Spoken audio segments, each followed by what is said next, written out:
warahmatullahi wabarakatuh. Oke, bagaimana kabarnya hari ini adik-adik? Alhamdulillah, semoga diberi kesehatan selalu dan tetap sehat walafiat. Oke, pertemuan kali ini bersama Ustazah Fika akan belajar materi tentang hewan dan lingkungannya. Nah, sebelum kita memulai pembelajaran hari ini, nggak baik rasanya kalau kita nggak tepuk semangat dulu ya. Coba kita tepuk semangat. Tepuk semangat. Semangat.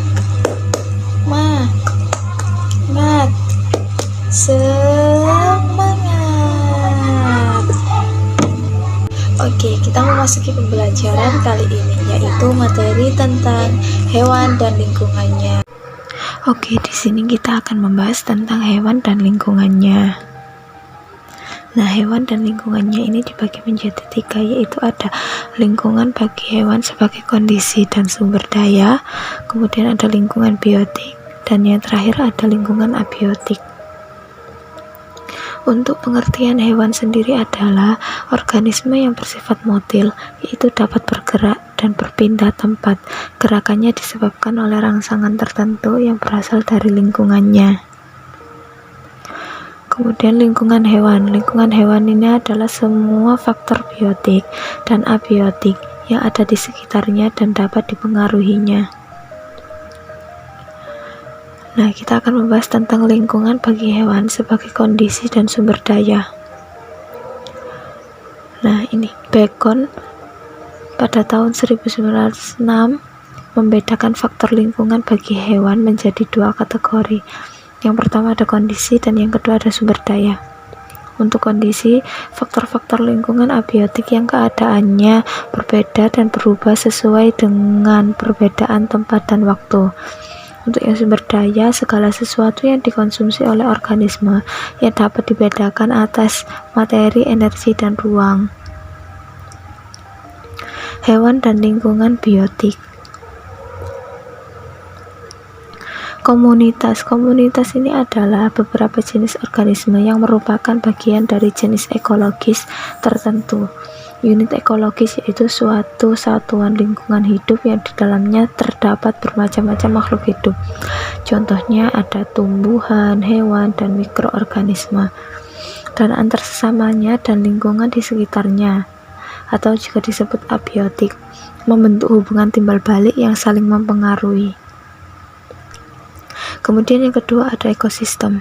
Ekosistem adalah suatu unit lingkungan hidup yang di dalamnya terdapat hubungan yang fungsional antar sesama makhluk hidup dan antar makhluk hidup dengan komponen lingkungannya abiotik. Yang ketiga ada produsen. Produsen terdiri dari organisme autotrof, yaitu organisme yang dapat menyusun bahan organik dari bahan organik sebagai bahan makanannya. Organisme autotrof sebagian besar adalah organisme berklorofil, yang sebagian besar terdiri dari tumbuhan hijau dan sebagian kecilnya seperti berupa bakteri. Kemudian ada konsumen.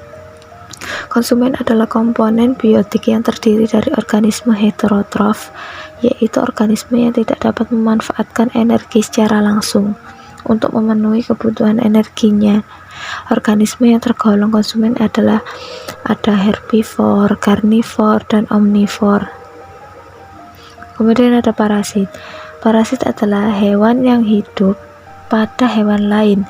Hidupnya sangat mempengaruhi inangnya karena semua zat makanan dari inang diserapnya untuk memenuhi kebutuhannya.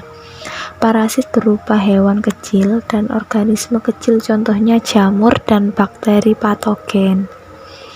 Kemudian kita akan membahas tentang hewan dan lingkungan abiotik. Yang pertama ada materi. Materi adalah bahan-bahan atau zat yang dipadukan oleh organisme untuk membangun tubuh. Nah, di sini ada contohnya. Contohnya seperti zat-zat anorganik dan zat-zat organik. Kalau zat-zat anorganik itu apa sih?